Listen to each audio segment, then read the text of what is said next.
નમસ્કાર દોસ્તો, એવું કહેવાય છે કે અંતર્મુખતા જ સાચી કેળવણી છે. આપણે અંતર્મુખ બનીએ એ જ શિક્ષણની સાચી શરૂઆત છે. અંતર્મુખ બનવું એટલે શું? અંદરની તરફ જોવું. અંદરની તરફ જોવું એટલે શરીરના અંદરની તરફ જોવું એટલી વાત નથી, પણ માનસિક રીતે મનની અંદર ચાલી રહેલા જે વિચારો છે એ વિચારો સુધી ગતિ થવી, શરીરની અંદર ચાલી રહેલી વિવિધ પ્રવૃત્તિઓ છે એ પ્રવૃત્તિ તરફ ગતિ થવી, અને વાસ્તવિક અર્થમાં જોવા જઈએ તો બ્રહ્મ તરફની ગતિ થવી, ઈશ્વર તરફની ગતિ થવી, એને આપણે અંતર્મુખતા કહીએ છીએ. અંતર્મુખતા એટલે માત્ર એકલું બેસી રહેવું એવું નહીં, પણ અંતર્મુખતા એટલે અંદરની તરફ જોવું, જે નજરે નથી દેખાતું તે જોવાનો પ્રયત્ન કરવો, એને અંતર્મુખતા કહેવાય. આપણે નજરે જે વસ્તુ જોઈએ છે એ તો જડ વસ્તુઓ છે અને દ્રશ્યમાન વસ્તુઓ છે, પણ કેટલીક એવી અદૃશ્ય વસ્તુ છે કે જે અદૃશ્ય વસ્તુ છે એને કારણે આ બધું કામ થતું હોય છે. આપણે ખબર છે કે સ્થૂળ જે બહાર વસ્તુ દેખાય છે, સ્થૂળ જે બહાર આપણને કાર્ય દેખાય છે, એનું કારણ સૂક્ષ્મ છે. કેવી રીતે? આપણે એમ કહીએ કે હું બોલી શકું છું, તો હું બોલવાની જે મારી ક્રિયા રહી એ મારી ક્રિયા અતિ સૂક્ષ્મ સ્તરે જો મારા શરીરના નાના નાના મારો વિચાર છે એ કોષોને પ્રેરિત ન કરતો હોય, એમાં કંપનોનો ઉત્પન્ન થતા હોય, તો એમાં જોડાણ થઈને પ્રક્રિયા ન થતી હોય, તો મારા મારા જે સ્વરતંતુઓ છે એ સ્વરતંતુઓ હલે નહીં અને હું બોલી ન શકું. ટૂંકમાં કહેવાનો મતલબ એમ છે કે આપણા શરીરની જે બધી બાહ્યિક ક્રિયાઓ, જેટલી બધી બાહ્યિક ક્રિયાઓ આપણે જોઈ છીએ, જે ચલાયમાનતા જોઈ છીએ, જે ગતિશીલતા જોઈએ છીએ, એ બધું શેને કારણે આવે છે? એ બધું આપણા શરીરની અંદર અથવા તો બ્રહ્માંડમાં થતી કોઈ સૂક્ષ્મ પ્રક્રિયાનું પરિણામ છે. તેથી આ જે સ્થૂળ દેખાય છે એનું કારણ અતિ સૂક્ષ્મ છે, અને સ્થૂળમાંથી સૂક્ષ્મ તરફ જોવું, અંદરની તરફ જોવું, સૂક્ષ્મને જોતા શીખવું, એનું નામ અંતર્મુખતા કહેવાય. અને જો આપણે એ જ શીખી લઈએ તો બાકીનું બીજું કોઈ જ વસ્તુ છે તે શીખવાની રહેતી નથી.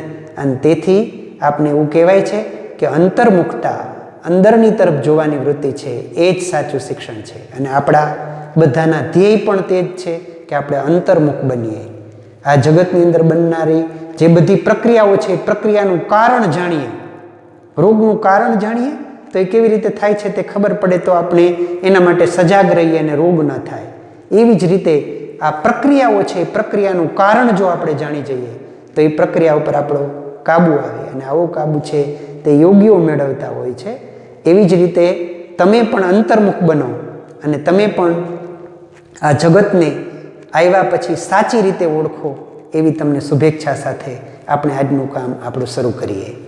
દોસ્તો, આપણે આજે આ પાઠના અંતિમ તબક્કા તરફ છીએ. ગઈકાલે આપણે પુરુષ અને સ્ત્રીના પ્રજનન તંત્રની વાત કરી હતી. એની સાથે સાથે એમાં આપણે જોયું હતું કે સ્ત્રીમાં ગર્ભના સ્થાપનથી માંડીને તે બાળકનો જન્મ કેવી રીતે થાય છે એના વિશેની આખી પ્રક્રિયા છે, એનો અભ્યાસ ગઈકાલે આપણે કર્યો હતો. આજે આપણે વાત કરવાની છે માસિક ચક્ર. લૈંગિક પરિપક્વતા આવે ત્યારે તરુણમાં કેટલાક ચારે બાજુથી દબાણ હોય છે, એના બધા વિશેની થોડીક વાત આપણે કરશું. જાતીય સમાગમથી કેટલાક રોગો થાય છે, કારણ કે જાતીય સમાગમમાં વ્યક્તિ ગાઢ સંપર્કમાં હોય છે, એને કારણે કેટલાક બેક્ટેરિયાજન્ય અને વાયરસજન્ય રોગો થાય છે, એની થોડીક વાત આપણે કરશું. વસ્તી નિયંત્રણ પદ્ધતિઓ છે, એના માટેની આ 3 જે પદ્ધતિઓ છે એના વિશે થોડીક વાત આપણે કરવાના છીએ. વસ્તી એટલે લોકોનો સમૂહ, અને વધારો થાય તો શા માટે, એની અસર શું થાય, અને તેથી આપણે વસ્તી વધારો અટકાવવાની જરૂર છે, એના વિશેની વાત આપણે કરશું. અને છેલ્લે આની અંદરના ઇન્ટેક પ્રશ્ન અને 2-3 નાના પ્રશ્ન છે એની ચર્ચા કરી આપણે આપણું કામ પૂરું કરશું. દોસ્તો, પહેલી વાત છે માસિક ચક્ર. માસિક ચક્ર, ઋતુસ્ત્રાવ અથવા રજોદર્શન. આ જે વાત છે એ વાત સ્ત્રીની અંદર બનતી ઘટના છે, અને દર 28 થી 30 દિવસે બનનારી ઘટના, અને 2 થી 8 દિવસ સુધી ચાલતી હોય એવા પ્રકારની ઘટના છે. સ્ત્રીના પ્રજનન તંત્રની આપણે આકૃતિ દોરી ત્યારે આપણે આવું જોયું હતું કે સ્ત્રીના પ્રજનન તંત્રની અંદર આ 2 અંડવાહિનીઓ છે, પછી અંદરનો ઊંધો નાસપતિ આકારનો જે ભાગ છે એ ગર્ભાશયનો ભાગ છે. એ ગર્ભાશયનો ભાગ એક સાંકડી ગ્રીવા દ્વારા ખુલે. આખો ભાગ છે એ આવી જાડી દિવાલવાળો આવી રીતે હોય એના વિશેની વાત આપણે કરી હતી. આ આખી આકૃતિ આપણે ગઈકાલે દોરી છે એટલે તમને એ બધી વસ્તુઓ છે તે તમને ધ્યાનમાં છે. પણ આજે એને અનુલક્ષીને થોડીક પ્રક્રિયા વિશેની આપણે વાત કરવાની છે. એટલા માટે આ આકૃતિ થોડીક આપણે સહેજ ફરીથી દોરી છે. અહીંયા જે છે બે બાજુ છે તે અંડવાહિની આનો છેવટનો છેડો છે. આ બાજુ પણ એવી જ રીતે આ બધી વાતો આપણે કરી લીધેલી છે. આકૃતિ પણ ગઈકાલે આપણે વ્યવસ્થિત દોરી હતી એટલે તમારા ધ્યાનમાં છે કે આ બાજુ અહીં છે તે યોનિ માર્ગ છે. સ્ત્રીના પ્રજનન તંત્રની ગઈકાલે આપણે બધી જ વાતો કરી છે. હવે અહીં બે બાજુ છે તે અંડપિંડ હોય છે. મેં તમને કીધું હતું કે સ્ત્રી જ્યારે જન્મે ત્યારે અસંખ્ય અપરિપક્વ અંડપુટિકાઓ એની અંદર હોય અને જ્યારે એ તરુણાવસ્થાએ પહોંચે ત્યારથી શરૂ કરીને તે 40-45 વર્ષની ઉંમર સુધી પ્રતિ માસે આ બેની અંદરથી એક આંતરે એક અંડકોષ ઉત્પન્ન થાય અને અંડકોષ ઉત્પન્ન થઈ અને અંડવાહિનીમાં જાય તે દરમિયાન જો તેનું શુક્રકોષ સાથે મિલન થાય તો એમાં ફલનની પ્રક્રિયા બને અને ફલનની પ્રક્રિયાથી સંતતિનું નિર્માણ થાય. પણ એના માટે આ જે ગર્ભાશયની અંતત્વચા છે એ અંતત્વચા એના માટેની તૈયારી કરીને અહીંયા જાડી વાદળી સદસ પેશી છે એ પેશીની રચના થઈ હોય એની અંદર જ આ જરાયુની રચના થાય, અહીંયા ગર્ભસ્થાપન થાય, એ બધી વાતો આપણે કરી છે. પણ કોઈ કારણસર અથવા તો આપણે વ્યક્તિ ના ઈચ્છતો હોય તે દરમિયાન જો આ અંડકોષની સાથે શુક્રકોષનું મિલન ન થાય તો આ ગર્ભના સ્થાપન માટેની જે તૈયારી કરી રાખી છે આ પેશીઓ જે નિર્માણ પામી છે, કારણ કે બાળકના પોષણ માટે માતાના શરીરની અંદર અંતઃસ્ત્રાવી ફેરફારને કારણે આ દર મહિને ગર્ભાશયની અંદર આવા પ્રકારની રચના થાય અને જો ફલિતાંડ ન બને તો આ જે રચના બધી બની છે એ બધી રચના તૂટી પડે અને તૂટી પડે ને એને કારણે આની અંદર જે પેશીઓનો ભંગાર છે તે પેશીઓનો ભંગાર અને રુધિરવાહિનીઓ સાથે રુધિર એ યોનિમાર્ગ દ્વારા શરીરની બહાર નીકળતું હોય એને ઋતુસ્ત્રાવ કહે છે, માસિક સ્ત્રાવ પણ કહે છે. દર 28 દિવસે બનનારી ઘટના છે, 28 થી 30 દિવસે. અને આ એક વખત ચાલુ થયા પછી 2 થી 5 દિવસ ચાલે એવા પ્રકારની આ ઘટના છે. પ્રથમ વખત સ્ત્રીમાં જ્યારે આ ઘટના જોવા મળે એને રજો દર્શન કહેવાય, બાકી ઋતુસ્ત્રાવ કહેવાય. આ ઘટના 40-45 વર્ષની ઉંમર સુધી અંતઃસ્ત્રાવીય ફેરફારને કારણે સતત ચાલે, પણ 40-45 વર્ષ પછી આ ઘટના અંતઃસ્ત્રાવી ફેરફારને કારણે બંધ થઈ જાય. આ ઘટના છે એને આપણે રજો નિવૃત્તિ કહેવાય. એટલે રજો દર્શનથી રજો નિવૃત્તિ ત્યાં સુધીનો જે કાળ છે ને એ ગર્ભાવધિ સંતતિ માટેનો કાળ કહેવાય. તે દરમિયાન સંતાન છે તે થઈ શકે અને ત્યાર પછી 40-50 વર્ષની ઉંમરે 45-50 વર્ષની ઉંમરે આ માસિક ચક્ર બંધ થઈ ત્યારે ગર્ભધારણ કરવાની ક્ષમતા રહેતી નથી. એ ઘટના છે એને આપણે રજો નિવૃત્તિ કહીએ છીએ. એટલે માસિક ચક્ર એનો સમય 28 થી 30 દિવસનો અને 2 થી 5 દિવસ અથવા 8 દિવસ સુધી એ છે તે ચાલતું હોય. એ પ્રકારની પ્રક્રિયા છે તે સ્ત્રીમાં જોવા મળતી હોય. એટલે માસિક સ્ત્રાવ એટલે શું એવું પણ આપણને પૂછે છે. આ એક બનનારી કુદરતી ઘટના છે, દરેક સ્ત્રીની અંદર બનનારી આ કુદરતી ઘટના છે. આનાથી કોઈ અપવિત્ર થઈ જાય છે કે અશુદ્ધ થઈ જાય છે એવું નથી, કારણ કે આ ઘટના તો કુદરતી રીતે ઘટના છે. આ ઘટના સતતપણે સ્ત્રીના અંદર છે તે ચાલતી હોય ને 40-45 વર્ષ સુધી ચાલતી હોય એવા પ્રકારની ઘટના છે. ત્યાર પછી આપણે વાત કરવાની છે લૈંગિક પરિપક્વતાની. લૈંગિક પરિપક્વતા આપણે એમ કીધું કે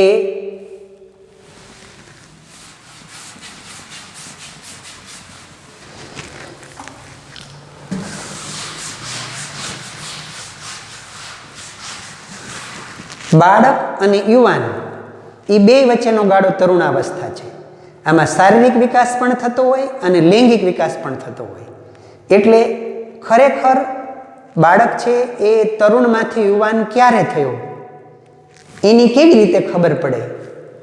કારણ કે લૈંગિક પરિપક્વતા સંદર્ભે છે ને આવી ઉંમરના છોકરાઓ પર ખાસ કરીને તમારી ઉંમરના, એટલે આપણે જો છોકરાઓ હોય તો 12 થી 14 વર્ષે અને છોકરી હોય તો 10 થી 12 વર્ષની ઉંમરે લૈંગિક પરિપક્વતા આવે ત્યારે એની ઉપર કેટલી પ્રકારના દબાણ અનુભવાતા હોય છે. આ દબાણ એ માનસિક દબાણ પણ હોય. એટલે લૈંગિક પરિપક્વતા સંદર્ભે તરુણોમાં કેટલાક દબાણ હોય તે સમયે એને જો કંઈ મુશ્કેલી હોય તો ચોક્કસપણે એના મિત્ર એના દ્વારા એના માતા પિતાને જાણ કરવી જોઈએ. શિક્ષકને પણ વિશ્વાસમાં લઈ અને એની જોડે પણ વાત કરીને એના પ્રશ્નનું નિરાકરણ કરી શકાતું હોય છે. એનું કેવી પ્રકારના આ સમયે અથવા તો આ ઉંમરે આ તરુણો ઉપર કેવી પ્રકારના દબાણ હોય છે એ મિત્રો દ્વારા એ ન ઈચ્છતો હોય તો પણ છતાં કેટલીક એવી પ્રવૃત્તિઓ હોય કે જે પ્રવૃત્તિ બરાબર ન હોય, લૈંગિક રીતે ખાલી શારીરિક રીતે બહારથી દેખાય અને લિંગમાં થોડું ઘણું પરિવર્તન થાય, એને કારણે લૈંગિક રીતે કે પ્રજનન માટે વ્યક્તિ સક્રિય બની ગયા અથવા તો પરિપક્વ બની ગયા એવું નથી. આ પ્રક્રિયા સતત ચાલનારી પ્રક્રિયા છે. તેથી શારીરિક રીતે અને માનસિક રીતે બે રીતે જ્યારે પરિપક્વ થાય અને પોતે આ વાતને સમજે ત્યારે જ છે તે પૂર્ણપણે એ પરિપક્વ થયા કહેવાય. તે સિવાય પરિપક્વ થયા કહેવાય નહીં. તો એ સમયે એના ઉપર જુદી જુદી પ્રકારના દબાણ હોય છે. કેવા? એ મિત્ર દ્વારા એ ન ઈચ્છે તો પણ કેટલાક પ્રકારની પ્રવૃત્તિ છે એ પ્રવૃત્તિની અંદર એ ફસાઈ પડતા હોય છે અથવા તો મિત્રો એને દોરી જતા હોય છે. એ પ્રકારનું એને દબાણ હોય છે. સરકારી સંસ્થાઓ છે, કુટુંબ દ્વારા નાની ઉંમરમાંથી થોડા મોટા થાય એટલે તરત જ કુટુંબ દ્વારા પણ એના વિવાહ કરવા માટેનું અને સંતાન પ્રાપ્તિ માટેનું પણ એના ઉપર દબાણ હોય છે. એ પણ એને માનસિક રીતે નબળો પાડી દેતા હોય એવી પ્રકારની પ્રવૃત્તિ છે. એટલે મિત્રો દ્વારા, કુટુંબ દ્વારા અને સરકારી સંસ્થાઓ છે એ પણ સતત જાહેરાત કરતી હોય છે કે વધુ બાળકો છે તે થવા જોઈએ નહીં. એટલે સંતાનના નિયંત્રણ માટેની અથવા તો સંતાન ન થાય એના માટેની દબાણ પણ સરકારી સંસ્થાઓ દ્વારા, સામાજિક સંસ્થાઓ દ્વારા એની ઉપર હોય છે. આ ઉપરાંત એ લૈંગિક રીતે પરિપક્વ થયો તો એની ક્ષમતાનું દર્શન કરવા માટેનું એક આંતરિક દબાણ એની ઉપર હોય છે. એટલે આ બધા આ સમયે આવી પ્રકારના આ જે દબાણો છે એ દબાણો અનુભવતા હોય. આ દબાણમાં એ ખરેખર ખુલીને ક્યારેક કોઈને કહી ન શકતો હોય અને અથવા તો દીકરી છે તો દીકરી પણ કોઈને કહી ન શકતી હોય. તો આમાં કોઈ પણ મુશ્કેલી થાય તો ચોક્કસપણે મમ્મી પપ્પાને મિત્રની જેમ સમજીને કે તમારા સમોવડિયા મિત્ર હોય એના થ્રુ માતા પિતાને આપણે વાત કરવી જોઈએ. પરિપક્વતાનો અર્થ શું છે દોસ્તો? ફરીથી તમને કહું છું કે માત્ર લૈંગિક રીતે થોડાક પરિપક્વ થયા અને શરીર થોડુંક મોટું થઈ ગયું એટલે પરિપક્વ હોતા નથી.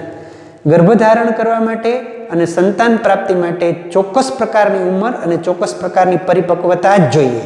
જો તેના સિવાય આવા પ્રકારની પ્રવૃત્તિમાં પડવામાં આવે તો શારીરિક રીતે અને માનસિક રીતે ઘણી બધી મુશ્કેલીઓ સર્જાતી હોય છે. એટલે પરિપક્વતાનો અર્થ માત્ર લૈંગિક પરિપક્વ હોય એવું નહીં, શારીરિક રીતે પણ પરિપક્વ હોવું જોઈએ અને માનસિક રીતે પણ પરિપક્વ હોય તો જ તે આપણે સારી રીતે પરિપક્વ થયા છીએ તેમ કહેવાય.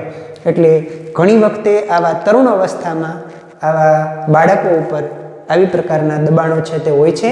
એનાથી આપણે સાવચેત રહેવું જોઈએ. સમજી અને મનથી તંદુરસ્ત રહેવા માટેનો પ્રયત્ન આપણે કરવો જોઈએ.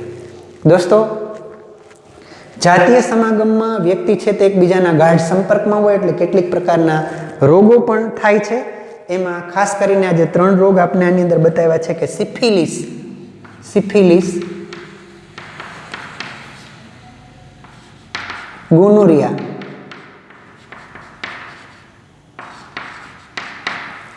પછી મસા થાય અને એઇડ્સ. આ બધા રોગો છે એ જાતીય રોગો છે. સિફિલિસ અને ગોનોરિયા એ બે બેક્ટેરિયા દ્વારા થતા જાતીય રોગો છે. જાતીય સમાગમ દ્વારા આમાં જે લૈંગિક અંગો છે એ લૈંગિક અંગોની ઉપર ખાસ કરીને ચાંદા પડવા, મૂત્રમાં બળતરા થવી એવી બધી પ્રકારના આની અંદર અસર થતી હોય. જો આ સમયે એની જાણ આપણે કોઈને ન કરીએ તો આ રોગ છે તે મોટા વકરતા પણ હોય છે. એટલે એ સમયે તરત જ એવું થયું હોય તો એનું જાણ કરવી જોઈએ. સિફિલિસ ને ગોનોરિયા બે જાતીય રોગ છે.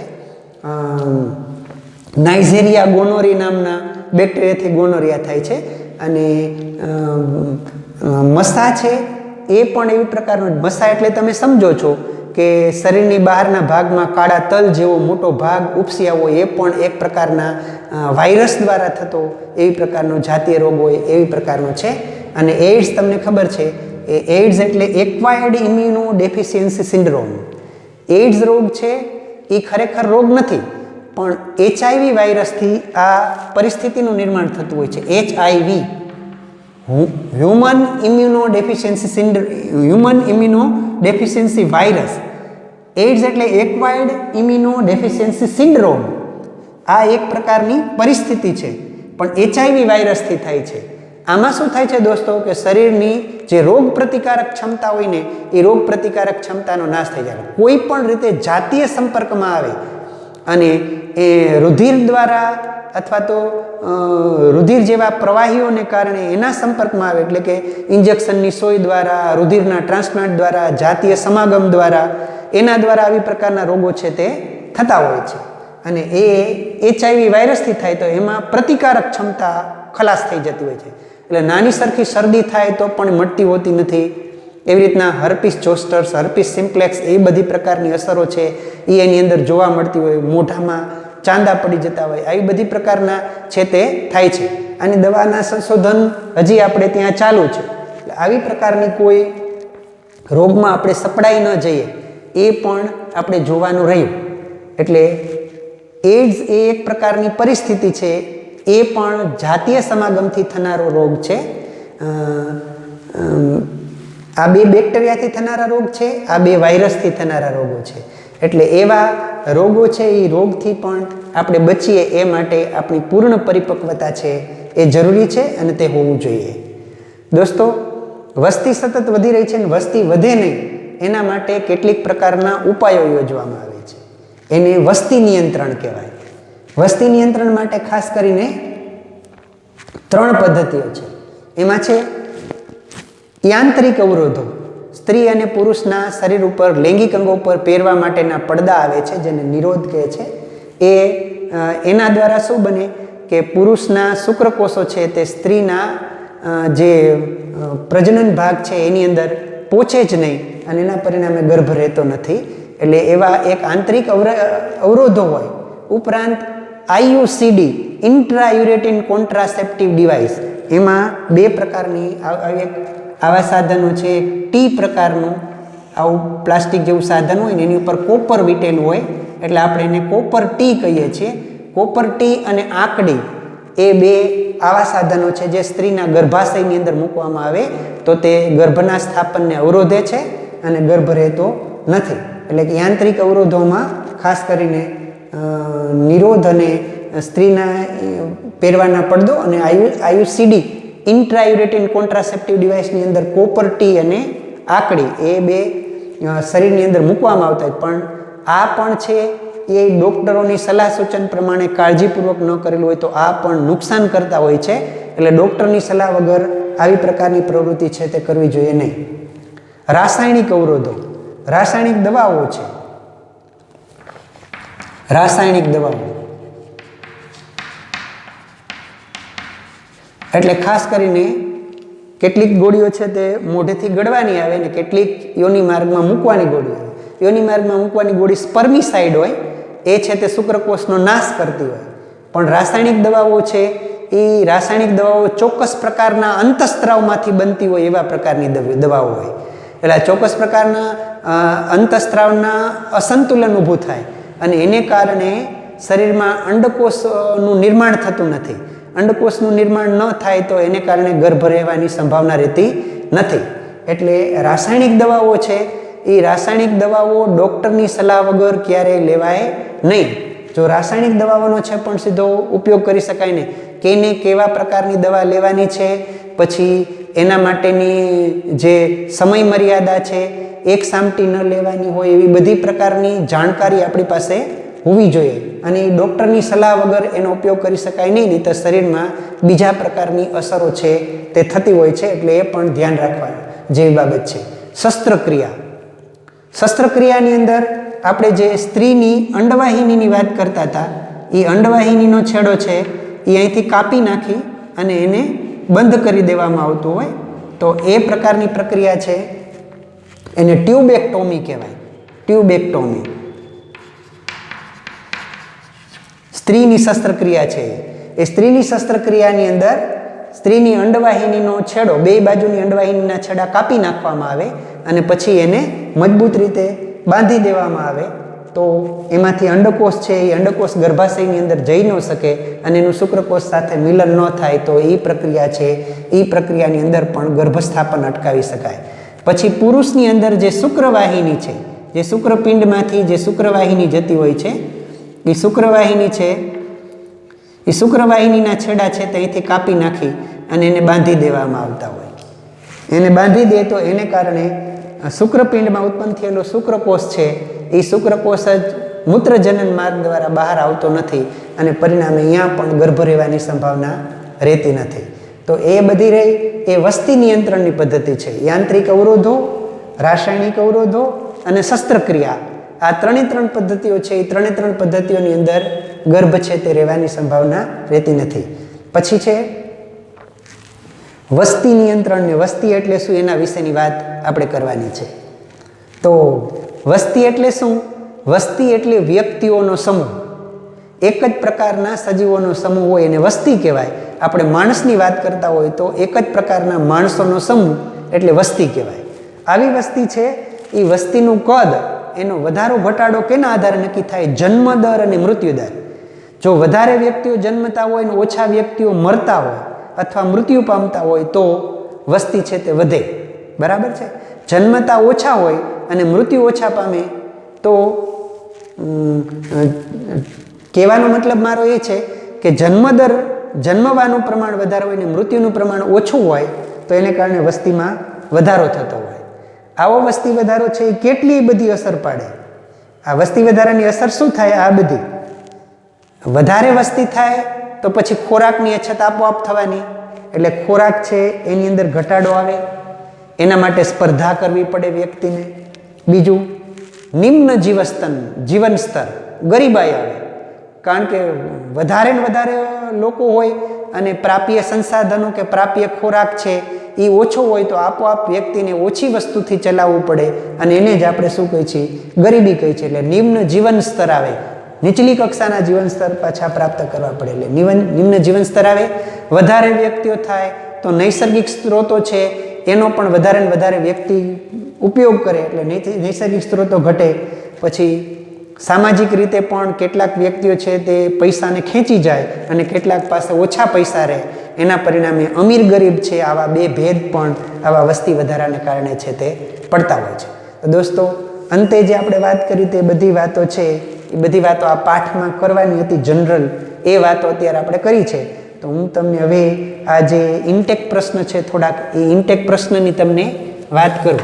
ઇન્ટેક પ્રશ્ન તમારા ટેક્સ્ટ બુકમાં તમે જુઓ, તે તમારા ટેક્સ્ટ બુકના પાના નંબર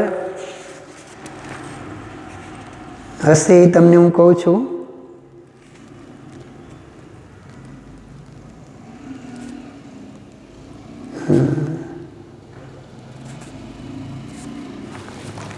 ટેક્સ્ટ બુકના પાના નંબર